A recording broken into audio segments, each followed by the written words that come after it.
Oke, bismillahirrahmanirrahim. Assalamualaikum warahmatullahi wabarakatuh. Kali ini kita akan ngebahas sebuah jurnal yang berjudul Corrosion Mechanism and Countermeasure in Oil Refineries Comprehensive Review oleh Ghassan W. Hammoud, Muhammad R. Al-Kassab, dan Jambel Al-Nafa dari Engineering Technical College of Al-Najaf, Al-Furat Al-Awsat Technical University dari Al-Najaf, Irak. Oleh saya sendiri, Pak Harun Roji Harahap, dengan NIM 41323110045 dari Teknik Mesin Universitas Mercu Buana. Oke, kita lanjut ke pembahasan. Karena ketergantungan pertumbuhan ekonomi internasional pada minyak bumi, korosi merupakan masalah penting bagi kilang minyak yang telah menarik banyak perhatian akhir-akhir ini. Industri penyulingan minyak memiliki bahaya yang tinggi karena merupakan proses operasi yang sangat besar dan kompleks yang melakukan berbagai operasi sambil mengalami tingkat panas dan tekanan yang tinggi. Situasi tertentu meningkatkan risiko korosi di kilang yang dapat menyebabkan kejadian bencana yang menghalangi aliran minyak dan memiliki efek jangka panjang pada staf, situasi, dan lini bisnis. Korosi merupakan masalah penting yang menyentuh sebagian besar sektor secara global jika tidak ditangani. Pada tahun 2012, terjadi ledakan di kilang minyak terbesar di Venezuela yang menewaskan 26 orang, melukai 37 orang lainnya, dan menghentikan produksi untuk waktu yang lama karena disebabkan oleh korosi. Kilang minyak bumi adalah sebuah kompleks industri besar yang di dalamnya terdapat peralatan pemrosesan yang terus-menerus bekerja untuk mengubah minyak mentah menjadi barang yang ramah konsumen seperti minyak tanah, bensin, dan bahan bakar diesel. Sebagian besar kegiatan di kilang minyak biasanya rentan terhadap korosi karena mencakup bahan kimia korosif, laju aliran yang tinggi, serta suhu yang tinggi. Minyak mentah adalah kategori yang luas, mencakup berbagai macam hidrokarbon cair, baik yang mudah menguap maupun tidak mudah menguap. Beberapa pengotor dalam minyak mentah termasuk cairan korosif, padatan, asapan, atau mikroorganisme. Sebagian besar minyak mentah terdiri dari air, nitrogen, karbon dioksida, dan hidrogen sulfida. Pengetesan hidrogen, lingkungan korosif, korosi tegangan, dan korosi dekomposisi hanyalah beberapa bentuk korosi yang dapat terjadi pada peralatan logam di kilang minyak karena adanya bahan kimia ini. Campuran gas korosif yang terdiri dari H2S dan CO2 yang dekat dengan air mendidih di dalam unit destilasi adalah penyebab utama korosi pada bagian dalam tabung baja. Sumber korosi di kilang minyak yang pertama itu adalah di unit destilasi minyak mentah. Minyak mentah akan dikirim ke kilang, mungkin mengandung ion-ion anorganik terlarut seperti magnesium dan klorida, di samping ion-ion anorganik lainnya. Desalter adalah alat yang membersihkan minyak mentah dari bahan anorganik seperti korosi dan karat. Destilasi air dapat dilakukan dengan kimia dengan cara mendidihkan kombinasi minyak mentah, air, dan penghilang lemak, atau dengan destilasi listrik yang menggunakan tegangan air untuk memekatkan molekul air yang tersuspensi. Untuk mengurangi dampak korosi bahan kimia seperti pada amonia, biasanya digunakan dalam salah satu atau kedua proses ini. Sebagian besar bahan kimia desilinasi dikenal sebagai air limbah demulsifikasi atau pengatur pH. Komponen yang paling penting untuk sistem destilasi di kilang minyak adalah pre-frost drum, heat exchanger system, dan atmospheric distillation unit. Hidrogen sulfida dapat merusak menara dan kondensor jika dilarutkan dalam kondensasi berair atau barel reflux atas kolom vaksinasi utama dan air dari unit destilasi vakum pada suhu berkisar 250 derajat Celcius sampai dengan 450 derajat Celcius. Korosi terjadi di area yang lebih cepat dari penyulingan minyak mentah.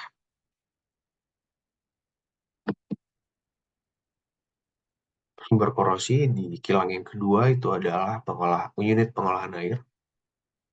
Penghilang sulfur dan nitrogen dari kilang minyak bumi sangat penting untuk stabilitas fraksi dan penghindar korosi.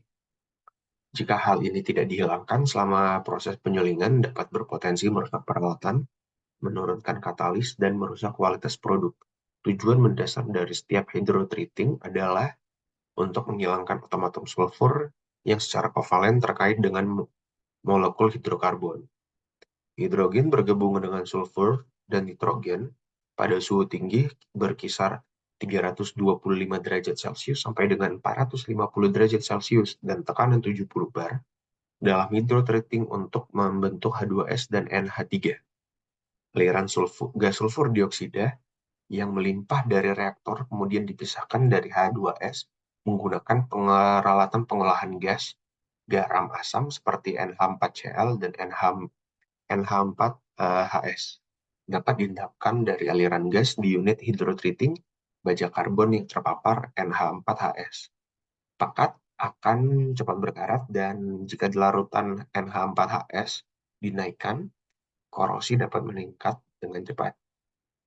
Dasar-dasar korosi kilang.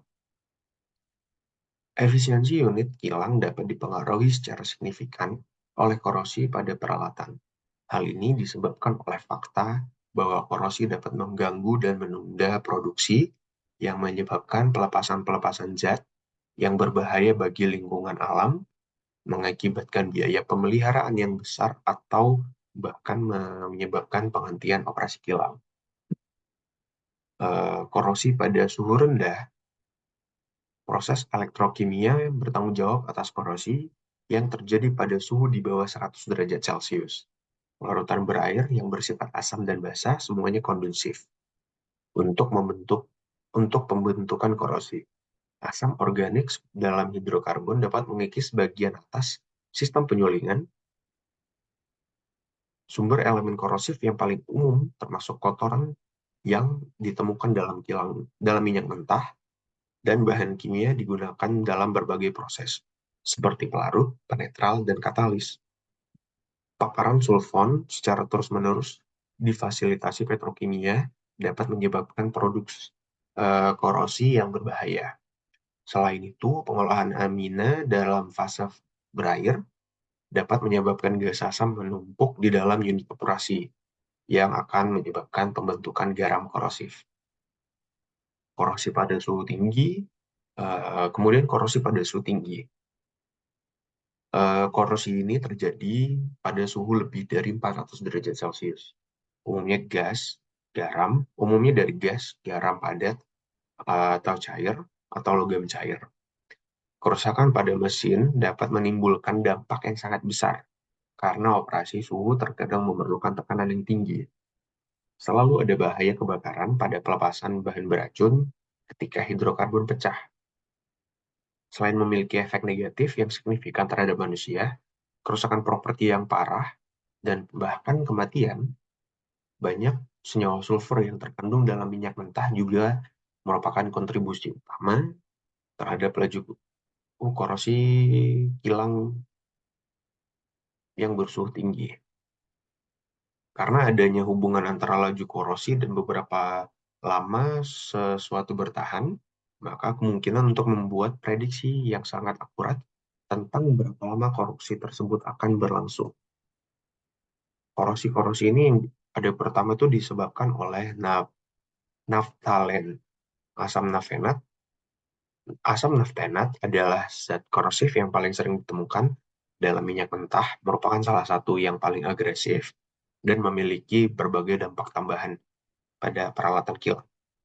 Asam naftenat menyebabkan korosi pada baja karbon antara 210 derajat Celcius sampai 240 derajat Celcius dengan suhu aktivitas maksimal terjadi pada suhu 370 derajat Celcius. Karena asam naftenat terurai pada suhu tinggi, korosi dibatasi hingga maksimum 430 derajat Celcius. Kemudian korosi yang disebabkan oleh H2S. Korosi H2S menyebabkan kerusakan pada logam, melepaskan H2S, gas H2S ke lingkungan sekitar dan menimbulkan kerusakan yang substansial serta bahaya kesehatan bagi karyawan di lokasi. Temperatur tinggi mempercepat korosi hidrogen sulfida ketika unit distilasi mencapai suhu 210 derajat Celcius atau lebih tinggi. Kualitas distilat mulai menurun dan konsekuensinya sangat terlihat pada pipa pengeboran yang digunakan dalam industri minyak. Temperatur laju aliran, lama pemaparan, tekanan parsial H2S, kadar garam, metalurgi, dan jenis endapan pada permukaan mineral telah teridentifikasi sebagai faktor yang mempengaruhi laju kinerja korosi H2S di kilang. Terus kemudian korosi yang disebabkan oleh CO2. Korosi karbon dioksida adalah bentuk korosi yang umum terjadi di industri perminyakan dan bertanggung jawab atas lebih besar 62% kegagalan. Investasi dalam pencegahan erosi CO2 mewakili 10-30% dari total anggaran perusahaan penyulingan dan bahan bakar fosil. Proses korosi CO2 terdapat dua tahapan. Tahapan pertama adalah pengenceran CO2 dengan kandungan air dari minyak mentah yang menghasilkan asam karbonat. Terus tahapan yang kedua adalah melarutkan permukaan logam, melepaskan ion besi, dan menciptakan gas hidrogen. Dan ini disebut reaksi anodik dan katodik. Perubahan suhu dan tekanan parsial CO2 dan aliran jenis aliran mempengaruhi sifat korosi karbon dioksida dan lapisan karbonat di dalamnya. Kemudian korosi amonium disulfida atau NH4HS. Jika nitrogen dalam fase umpan, NH3 dapat diberikan sebagai penetral atau dihasilkan di dalam reaktor. Karena NH3 bereaksi dengan H2S membentuk NH4HS, maka harus ditambahkan ke dalam campuran untuk menetralkan produk. Telah terlihat bahwa setiap peningkatan 1% konsentrasi NaH4HS membuat baja karbon lebih cenderung berkarat parah. Peningkatan dari 3,4 meter per second sampai 6,4 meter per second. Meningkatkan tingkat kausan baja karbon sebesar 40% sampai dengan 60%, yang merupakan ancaman bagi keselamatan pekerja. Kemudian korosi amonium klorida NH4Cl. Korosi yang disebabkan oleh NH4Cl memiliki dampak yang sangat besar pada kilang minyak karena biaya yang terkait dengan peralatan, operasi, dan pemeliharaan. Korosi yang disebabkan oleh NH4Cl dapat terlihat pada pipa dan komponen logam lainnya di tempat-tempat seperti drainase dan pabrik pengolahan air, perangkat menara penyulingan biji, dan tahapan fraksinasi untuk unit pertukaran panas. Sejauh ini hanya paduan nikel yang menunjukkan hasil yang baik di area ini. Karena amonium klorida mengandung asam klorida dan basa lemah NH3. Indikasi keretakan korosi yang disebabkan oleh lapisan NH4Cl di baja karbon terbentuk setelah 12 jam perendaman dalam larutan NH4Cl dengan kadar 10% sampai dengan 20%. Elemen kunci yang harus diatasi untuk korosi NH4Cl. Yang pertama itu adalah suhu dan konsentrasi NH3 dan HCl. Yang kedua itu berdasarkan konsentrasi NH3 dan HCl, garam NH4Cl dapat mengembun dari aliran yang meningkat saat mendingin dan membahayakan tabung dan perangkat di atas titik didih air. Yang ketiga itu karena garam NH4Cl sangat asam dan dapat menyerap air, bahkan air kecil pun dapat menyebabkan korosi yang parah. Terus bagaimana metode perawatan korosi? Ya, menerapkan langkah-langkah mitigasi korosi sangat penting untuk melindungi peralatan logam dari korosi di lingkungan yang keras, terutama pada fase permintaan minyak karena banyak ladang minyak mendekati fase pertengahan dan akhir pengembangan. Bahan dan komposisi minyak mentah berdampak langsung pada jenis korosi yang mungkin terjadi dan keausan yang dapat terjadi pada peralatan penyulingan minyak. Penurunan kualitas minyak mentah, kandungan sulfur, kandungan garam, kandungan logam berat seperti dan nilai asam, semuanya berkontribusi terhadap peningkatan korosi peralatan. Selain itu, karena dampak korosi logam seperti elemen manusia yang dapat mengakibatkan cedera parah bahkan kematian, solusi perlindungan yang hemat biaya dan efisien telah menjadi kebutuhan yang mutlak. Metode pencegahan korosi dapat dikategorikan secara luas sebagai berikut. Yang pertama itu desain kilang. Dengan menganalisis geometri peralatan, seseorang dapat mengatur laju aliran fluida dan mencegah penumpukan air garam. Bahan dan senyawa polimer banyak digunakan dalam industri pengilangan. Ketahanan kimiawi yang kuat dari bahan-bahan ini terlihat dari kemampuan untuk menahan paparan dari gas dan pelarut. Polimer secara kimiawi terurai pada suhu tinggi, menjadi rapuh ketika didinginkan dengan suhu rendah. Sebagai konsekuensinya, tujuan dari proses kilang menentukan jenis dan bahan serta kelompok polimer yang digunakan. Sistem pemantauan korosi seperti sensor hambatan listrik harus ditempatkan di berbagai titik di sekitar kilang untuk menunjukkan kondisi korosi secara real time. Yang kedua, dengan menggunakan pelapisan. Logam yang telah dicat atau dilapisi dengan senyawa organik mungkin akan lebih tahan terhadap korosi akibat efek gas atmosfer. Korosi dihentikan di jalurnya untuk kemampuan pelapis untuk mengatur sistem elektrokimia atau membentuk zona penyangga antara bagian logam dan lingkungan. Karena tahanan terhadap panas, keausan, lubang, dan erosi, lapisan ini dapat digunakan pada pipa jaringan minyak mentah. Berikut ini adalah contoh pelapis organik yang sering digunakan. Yang pertama itu pelapis yang terdiri dari alkyds dan epoxy esters yang setelah kering mendorong pembentukan lapisan isolasi. Kemudian ada pelapis yang terbuat dari dua komponen uretan. Selanjutnya ada pelapis karet yang terdiri dari komposisi polimer vinil atau polistiren. Selanjutnya ada pelapis yang larut dalam air. Kemudian ada pelapis yang dengan kandungan padat yang tinggi. Selanjutnya ada pelapis bubuk. Kemudian itu ada pencegahan menggunakan katodik. Katodik lebih sering digunakan di kilang minyak bumi sehingga pipa atau tangki bawah tanah dapat terlindungi dari potensi bahaya. Baja karbon, baja tahan karat, dan aluminium hanyalah beberapa bahan logam yang mungkin mendapatkan manfaat dari perlindungan katodik. Kilang minyak sering menggunakan tangki penyimpanan di atas tanah untuk menampung produk minyak bumi, dan tangki-tangki dilapisi dengan lapisan pelindung katodik untuk mencegah korosi.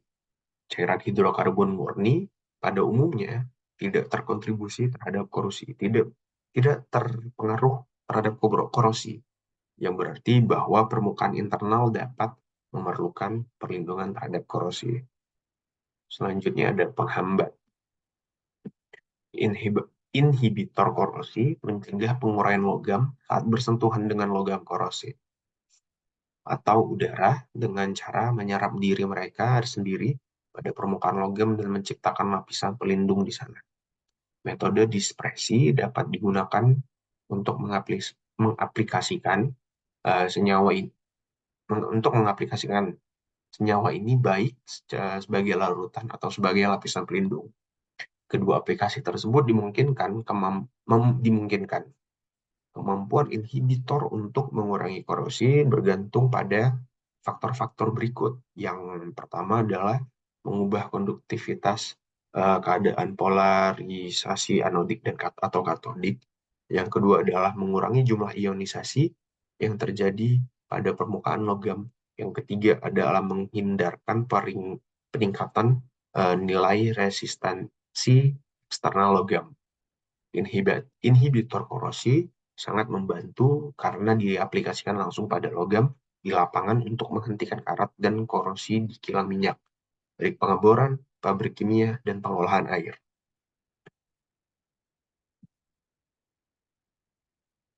Terus yang terakhir adalah Kesimpulan, biaya korosi menyumbang 25% dari keseluruhan biaya kerusakan di sektor perminyakan global. Konsekuensinya akan memburuk jika tanpa manajemen, sehingga dapat menyebabkan kerusakan yang signifikan terhadap industri dan ekonomi. Menurut temuan studi, korosi di kilang adalah masalah yang kurang mendapat perhatian dalam literatur ilmiah dibandingkan dengan bentuk-bentuk korosi yang lain di sektor perminyakan. Material nano baru, pelapis ultrahidrofobik, dan penghambat korosi tahan panas yang efisien adalah area yang membutuhkan lebih banyak penelitian, seperti halnya pengembangan model prediksi korosi yang andal untuk kilang.